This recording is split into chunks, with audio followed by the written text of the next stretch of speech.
Runtuhan. Kenapa? Karena bangsa Guti di wilayah Mesopotamia pertama. Halo semuanya, selamat pagi. Hari ini kita akan belajar lagi tentang peradaban India kuno. Jadi kalau kemarin kita sudah belajar ketika mereka ada di Sungai Indus, sekarang kita lihat bagaimana perkembangan peradaban India kuno ketika mereka berkembang di Sungai Gangga. Nah, seperti apa sih kehidupan mereka ketika berada di Sungai Gangga? Jadi kalau kemarin itu sudah ada beberapa teori mengenai kemunduran peradaban yang ada di Sungai Indus. Salah satunya itu disebabkan oleh adanya desakan dari bangsa Arya. Jadi, manusia pendukung peradaban India ketika berpindah di Sungai Gangga itu adalah bangsa Arya dan Dravida. Tapi yang paling berperan untuk mengembangkan peradaban ini itu adalah bangsa Arya. Sedangkan bangsa Dravida sendiri itu jumlahnya semakin sedikit dan ada juga yang terdesak sampai ke wilayah selatan India. Bangsa Arya ini adalah bangsa yang nomaden dan mereka juga memiliki kemampuan di bidang pertahanan yang lebih tinggi daripada bangsa Dravida. Sehingga ketika mereka menginvasi bangsa Dravida akhirnya terdesak. Ada yang sampai ke wilayah Bangladesh. Sedangkan wilayah bangsa Arya sendiri itu disebut sebagai Aryavata. Wilayah inilah yang sekarang disebut sebagai negara India, dan di wilayah Aryavata ini mereka mengembangkan peradabannya. Peradaban yang mereka dirikan disebut juga sebagai peradaban Hindu. Kira-kira kenapa ya bangsa Arya itu datang ke wilayah India? Ternyata bangsa Arya itu masuk melalui celah Khyber dan celah Bolan. Mereka datang untuk menghindari perang yang terjadi di wilayah Eropa. Sesampainya mereka di wilayah Sungai Gangga, mereka bertemu dengan bangsa Dravida. Tapi karena wilayah ini sangat subur dan cukup aman dari serangan bangsa yang lain, akhirnya terjadilah konflik dengan bangsa Dravida. Karena kekalahan di bidang pertahanan, teknologi, dan juga senjata, akhirnya bangsa Dravida terdesak dan pindah ke wilayah dataran tinggi Deccan. Lalu kenapa bangsa Arya lebih memilih tinggal di lembah Sungai Gangga atau Yamuna? Pertama, memang bangsa Arya ini adalah bangsa nomaden. Nah, wilayah Sungai Gangga dan Yamuna itu adalah wilayah yang subur, sehingga wilayah ini disebut sebagai Aryavarta. Lalu wilayahnya juga luas, cocok untuk mengembangkan sistem kerajaan, karena bangsa Arya itu sudah mengenal sistem pemerintahan dalam bentuk kerajaan. Ras Arya itu merasa rasnya lebih tinggi daripada ras yang lain, termasuk daripada ras Dravida. Sehingga kemudian mereka menciptakan sistem kasta. Kasta ini digunakan untuk membedakan antara ras Arya dan Dravida untuk menjaga kemurnian keturunan mereka. Jadi supaya nanti tidak ada perkawinan antara ras Arya dengan ras Dravida. Karena pada dasarnya kasta adalah pembagian kerja di mana pada setiap kedudukan masing-masing kewajiban memiliki kewajibannya masing-masing, dan bangsa Dravida itu berada di lapisan yang paling bawah, yaitu kasta Sudra, sedangkan kasta yang atas itu adalah milik dari bangsa Arya.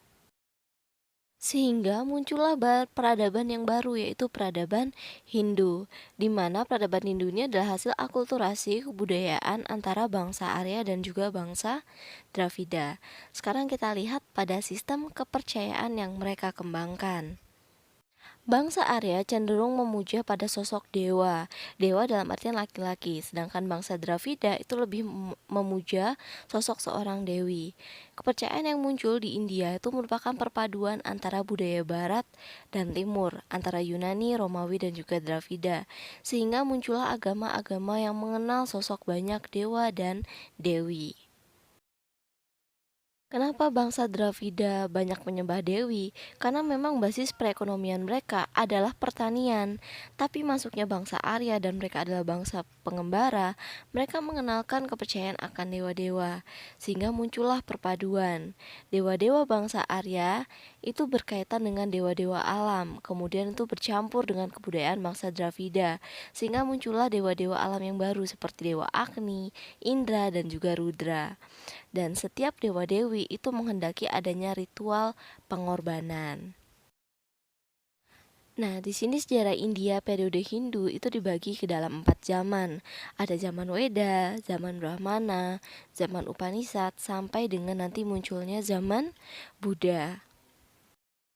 Kita masuk ke zaman yang pertama atau pembabakan zaman yang pertama atau periodisasi zaman yang pertama, yaitu zaman Weda. Pada zaman terjadi sekitar 2500 sampai dengan 1500 sebelum Masehi. Mereka percaya bahwa agama Hindu itu bukanlah agama politeisme, tapi mereka monoteisme, di mana dewa yang utuh itu adalah Brahman, tapi perwujudannya ada dalam 3 dewa, yaitu Trimurti, Brahma, Wisnu, dan juga Siwa. Pada ini berkembanglah kitab suci Weda, yang isinya yaitu kumpulan wahyu dari Tuhan atau mereka sebut sebagai Brahman, dan jumlahnya ada 4. Dan pada periode ini muncullah pula yang namanya sistem pembagian kasta di masyarakat. Ini adalah sistem kasta yang ada di India. Secara umum ada 4 kasta sehingga disebut sebagai catur warna. Warna itu adalah nama lain dari kasta. Sedangkan 3 kasta yang utama disebut sebagai triwangsa, yaitu para golongan Brahmana, Ksatria, dan juga Waisya. Nah, kasta ini berdasarkan pada pekerjaan dari masyarakat. Ada satu lagi golongan yang ada di luar kasta yang disebut sebagai Parya. Asal munculnya kasta itu dijelaskan dalam kitab Rigveda. Dikatakan bahwa dulu ada manusia pertama yang diciptakan, namanya adalah Purusa. Purusa ini kemudian mengorbankan dirinya dan diambil 4 warna dari tubuhnya. Dan 4 warna inilah yang memunculkan orang-orang yang baru dengan kasta yang berbeda. Warna yang tertinggi yaitu putih memunculkan kasta Brahmana, merah memunculkan kasta Ksatria, kuning Waisya, dan keempat adalah hitam yaitu Sudra. Kemudian memasuki periode Brahmana, di mana pada periode ini Brahmana memegang peranan yang penting dalam masyarakat. Karena masyarakat India percaya hanya para Brahmana lah yang bisa memimpin upacara keagamaan, sehingga pada periode Brahmana mereka memiliki peran yang penting dalam masyarakat. Dengan kekuasaannya dan adanya kepercayaan dari masyarakat bahwa tanpa golongan Brahmana dewa mereka akan marah, sehingga pada periode ini muncullah kitab berisi tentang tata cara upacara keagamaan yang disusun oleh para Brahmana. Pada zaman Upanishad, upacara dan persembahan bukan lagi yang utama. Pada zaman ini ada pengembangan dan penyusunan kembali falsafah agama dengan dasar yaitu kitab Weda. Sampai nanti akhirnya memasuki zaman Buddha, di mana ketika ini Siddhartha Gautama mulai menafsirkan Weda dari sudut pandang logika dan mengembangkan sistem yoga dan juga semedi untuk mendekatkan diri kepada Tuhan. Muncullah pertanyaan besar, kenapa ya bisa muncul agama Buddha? Lalu siapakah Siddhartha Gautama? Kita lihat yuk, siapa sih Siddhartha Gautama? Ternyata Siddhartha Gautama bukanlah orang biasa. Dia adalah pangeran dari kerajaan Hindu yaitu suku Saktya. Ayahnya adalah Sudadoma dan ibunya adalah Mahamaya Dewi. Lahir pada tahun 563 Masehi, dia hidup dalam kemewahan. Sejak kecil dia sudah diramal akan membawa perubahan sehingga ia dikurung dalam istananya. Semua kebutuhannya dipenuhi oleh orang tuanya. Tapi pada usia yang ke-29 tahun, Siddhartha memutuskan untuk menyelinap keluar dari istana. Dan ketika ia melihat keluar, ternyata situasi yang ada di luar itu sangat berbeda dengan yang ada di istananya. Dia melihat orang tua, orang sakit, orang meninggal, dan juga para pendeta. Ia menganggap semua itu adalah penderitaan. Lalu ia mulai berpikir, dia mulai merefleksikan, bagaimana ya cara membebaskan manusia dari penderitaan. Kemudian ia memutuskan untuk keluar dari istana dan menjadi petapa. Tentu saja keputusannya mendapat penentangan dari keluarganya, tapi akhirnya dia tetap berdiri teguh dengan pendiriannya. Siddhartha Gautama kemudian pergi ke kota Bodh Gaya dan beristirahat atau bersemedi di bawah pohon Bodhi. Saat itu adalah sekitar bulan April dan Mei, kemudian Buddha menemukan bahwa hidup ini adalah penderitaan, dan penderitaan ini disebabkan oleh nafsu, ketidaksukaan, dan juga kebodohan. Ada keadaan damai di mana tidak ada penderitaan, itulah yang disebut dengan pencerahan.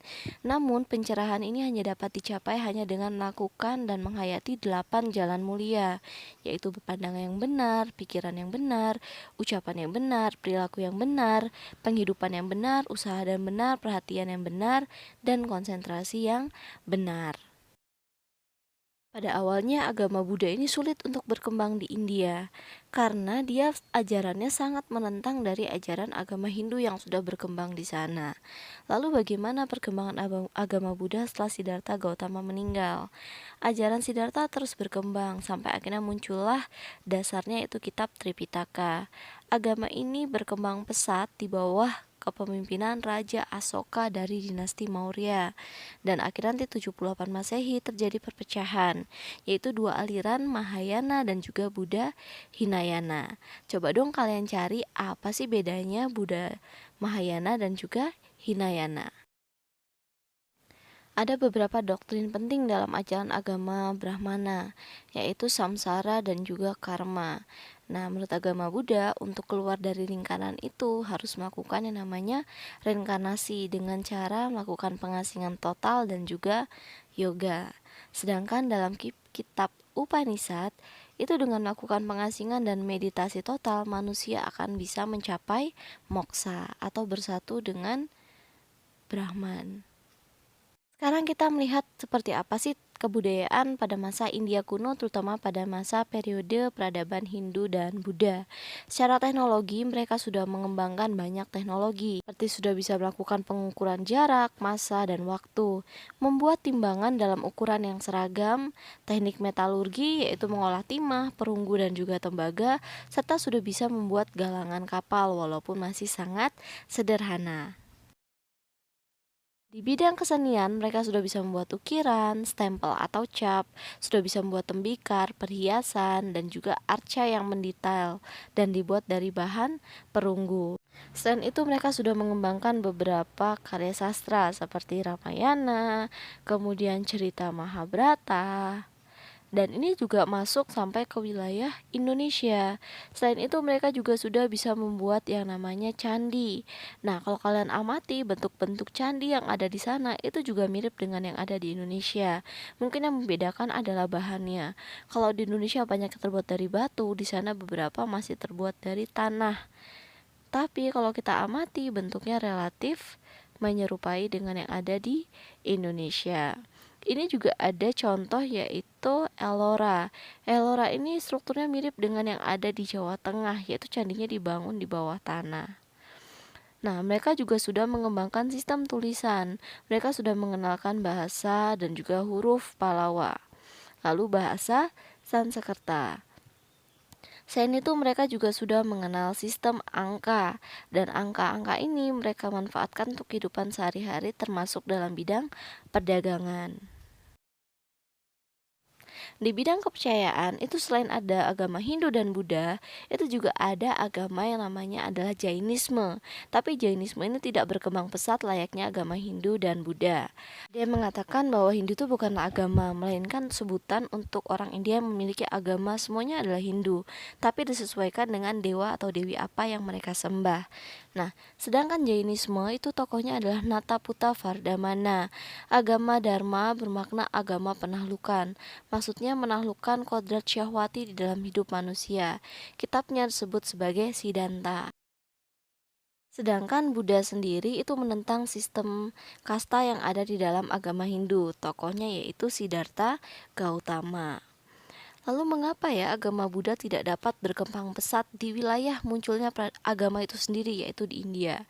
Hal ini karena adanya penolakan dari bangsa Arya yang ingin menjaga tetap kemurnian kasta agar tidak tercemar oleh bangsa Dravida. Baru nanti pada dinasti Gupta, bawah kepemimpinan Raja Asoka, agama Buddha bisa berkembang dengan pesat. Lalu bagaimana nih, kok bisa ya agama Hindu dan Buddha yang berkembang di India bisa sampai ke Indonesia? Ternyata ini adalah efek dari perdagangan. Jadi agama Hindu dan Buddha masuk ke Indonesia itu salah satunya melalui aktivitas perdagangan. Karena Indonesia sendiri itu berada di jalur pelayaran antara India dan Cina. Dan jalur ini mulai terjadi sekitar abad keempat Masehi. Maksudnya berkembang pesat itu sekitar abad keempat. Nah, ketika mereka berlayar ke India, mereka waktu itu banyak mengambil jalur laut dan akhirnya mereka singgah ke wilayah Indonesia. Aktivitas perdagangan India dan Cina itu sudah terjadi sejak adanya jalur sutra. Tapi ketika mereka sudah mengembangkan kapal, mereka mulai berdagang melalui jalur laut. Bisa kalian bayangkan kan, pada saat itu kapal itu belum secanggih sekarang, belum ada mesin uap, belum ada tenaga macam-macam. Pada saat itu kapal tuh masih menggunakan tenaga angin, dan angin itu tidak berhembus ke arah yang kita inginkan setiap hari. Ada periodenya yang disebut sebagai angin muson. Nah, karena mereka biasanya menunggu angin mengalir ke arah yang mereka inginkan atau berhembus ke arah yang mereka inginkan, disitulah mereka akan singgah. Nah, pada saat itulah mereka singgah ke wilayah Indonesia, dan ketika singgah itu tidak dalam waktu sehari dua hari, tapi bisa berbulan-bulan. Nah, disitulah terjadi aktivitas perdagangan, pertukaran budaya, dan lain-lain, sehingga Indonesia mulai mengenal agama Hindu dan Buddha. Nah, itu dia penjelasan saya. Lalu bagaimana India saat ini? India saat ini masih tinggal di sekitar Sungai Gangga, dan mereka percaya Sungai Gangga itu adalah sungai yang suci. Sampai sekarang mereka sering melakukan peribadatan di sana. Mereka masih suka membakar jenazah di sana. Bahkan sekarang Sungai Gangga ini menjadi salah satu sungai yang paling kotor yang ada di dunia. Oke, silakan kalian cari informasi yang selanjutnya. Sampai jumpa di PAT. Semoga Tuhan. sukses. Kenapa? Karena bangsa Guti di wilayah Nusa Pertama.